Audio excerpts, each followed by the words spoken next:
"Can we eat with you?" said the little boy to the CEO sitting alone on Christmas Eve. Marcus Whitfield had everything money could buy: a penthouse overlooking Manhattan, a private jet, luxury cars lined up in his garage. But on this Christmas Eve, he sat completely alone at a corner table of an upscale restaurant, staring at an empty chair across from him. The irony wasn't lost on him. He'd spent the last 15 years building an empire, sacrificing relationships, missing birthdays, choosing board meetings over family gatherings, and now, at 52 years old, he had no one to call, no one who wanted to hear his voice. The restaurant buzzed with laughter and warmth around him, families clinking glasses and children giggling with excitement about Santa's arrival, while Marcus sat in his expensive suit, feeling like the poorest man in the room. He'd ordered the most extravagant meal on the menu, not because he was hungry, but because he needed to fill the void somehow. The waiter had given him a sympathetic look when he said he was dining alone, and Marcus had bristled at the pity. He didn't need anyone's sympathy. He was Marcus Whitfield, CEO of Whitfield Industries, a self-made billionaire who'd turned a small manufacturing company into a global powerhouse. But tonight, surrounded by the joy he'd forgotten how to feel, his accomplishments felt hollow, like fool's gold glittering in the darkness. If you believe that even the most successful among us can feel broken inside, and that kindness has the power to heal the deepest wounds, please like this video, share it with someone who needs hope today, and subscribe to our channel. Your support means everything, and it helps us bring more stories of transformation and second chances to the world. Marcus was halfway through his filet mignon when he heard a small voice beside his table. "Excuse me, sir?" He looked up to find a boy, no more than 7 years old, wearing a slightly worn red sweater with snowflakes on it, his hair neatly combed but his shoes scuffed from play. Behind the boy stood a woman in her early 30s, wearing a simple coat that had seen better winters, her face flushed with embarrassment as she reached for her son's hand. "I'm so sorry," she said quickly. "Ethan, come back here. Don't bother the gentleman." But Ethan didn't move. His wide blue eyes locked onto Marcus with a curiosity that held no judgment, no awareness of the designer watch on Marcus's wrist, or the power he wielded in boardrooms across the country. "Can we eat with you?" the boy asked simply.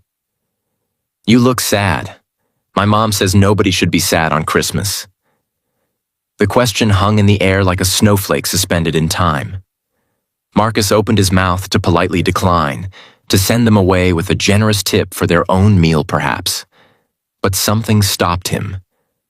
Maybe it was the innocence in the boy's eyes, or the way the mother looked both mortified and protective. Or maybe it was the crushing weight of his loneliness finally breaking through his armor. Instead of refusing, Marcus heard himself say, "I'd like that very much." The woman, who introduced herself as Sarah, hesitated, clearly uncomfortable. But Ethan was already climbing into the chair across from Marcus, his face lighting up with a smile that could melt the coldest heart. Sarah slowly sat down, apologizing again, explaining they'd been walking past the restaurant windows, and Ethan had insisted on coming inside when he saw Marcus sitting alone. As they ordered their modest meals, Sarah insisting on just soup and bread for herself, a child's pasta for Ethan, Marcus learned their story. Sarah was a nurse at a community clinic, working double shifts to make ends meet after her husband had died in a car accident 2 years earlier. Ethan attended public school and loved dinosaurs, space, and asking questions about everything. They'd been on their way home from a Christmas service at their church, a small congregation that had become their family. Sarah spoke with quiet dignity about their struggles, never asking for pity, never complaining, just matter-of-factly explaining their life with a grace that made Marcus ashamed of his earlier self-pity. Ethan filled the spaces between his mother's words with enthusiastic chatter about his day, his friends, his teacher, and his absolute certainty that Santa would visit their small apartment because he'd been extra good this year. He asked Marcus what he did for work, and when Marcus tried to simplify it, Ethan concluded that he helped people make things, which was both completely wrong and somehow more right than anything Marcus had said about his job in years. The boy had a way of cutting through complexity to find the heart of things, a gift Marcus had lost decades ago in his climb to the top.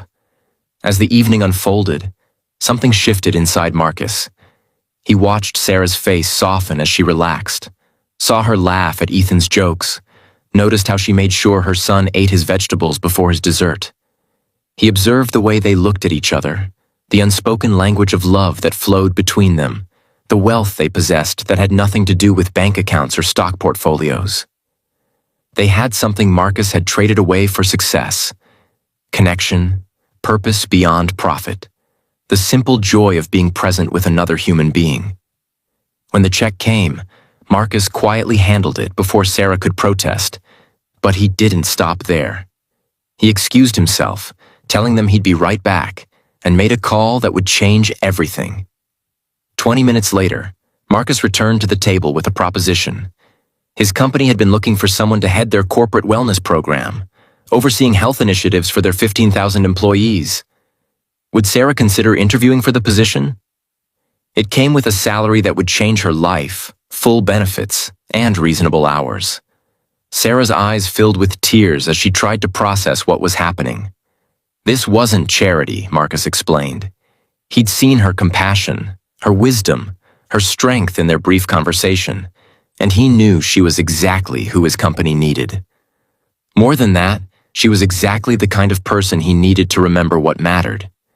If this story has touched your heart, if it's reminded you that wealth isn't measured in dollars but in the connections we build and the kindness we show, please take a moment to leave a like and share this video with someone who needs to hear this message tonight. Your engagement helps spread these stories of hope to everyone who needs them. As they prepared to leave, Ethan hugged Marcus tightly, something no one had done in longer than Marcus could remember. "You don't look sad anymore," the boy whispered. And he was right.